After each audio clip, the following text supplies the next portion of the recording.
The lengthy process of removing a member of the Parliamentary Commission is laid down under Rule 110 of the Parliamentary Rules of Procedure.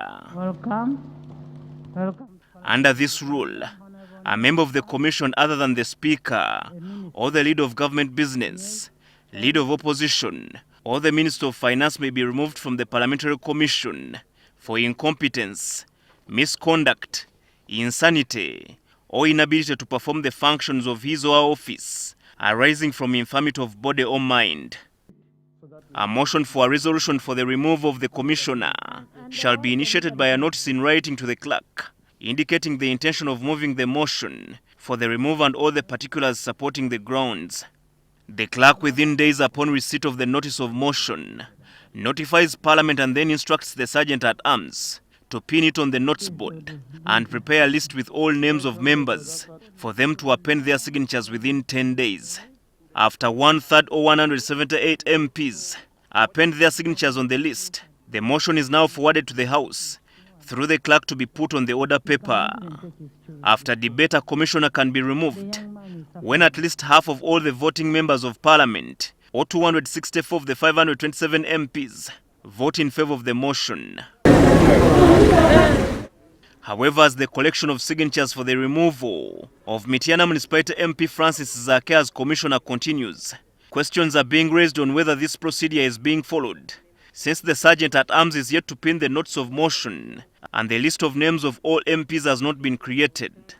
At the time we left Parliament, 217 MPs had appended their signatures supporting Zzake's removal. When you are best told you work in an office and you handle that office with great disrespect to community members, to other leaders, and to everybody, we should respect everybody, including the lowest person in the community. Of these, 19 are opposition MPs, with Kilak North MP Akol being one of them. I have signed all the petitions, and I said, if there is an apology, I will draw my signature from Zaake. If there is no apology, we'll go up to the end.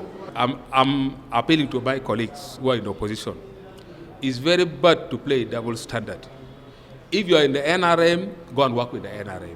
If you want to work with opposition, it's very clear you have to work with opposition. But if you continue playing double standard, you will never take long in this parliament.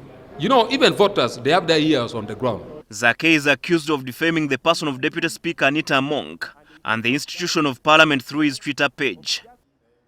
NUP spokesperson Joel Senyonyi says though Zzaake is remorseful, his actions were triggered by earlier comments by Anita Among when she insinuated that Zzaake managed to win a race in the last year's East African Parliamentary Games, despite claiming that he had been tortured.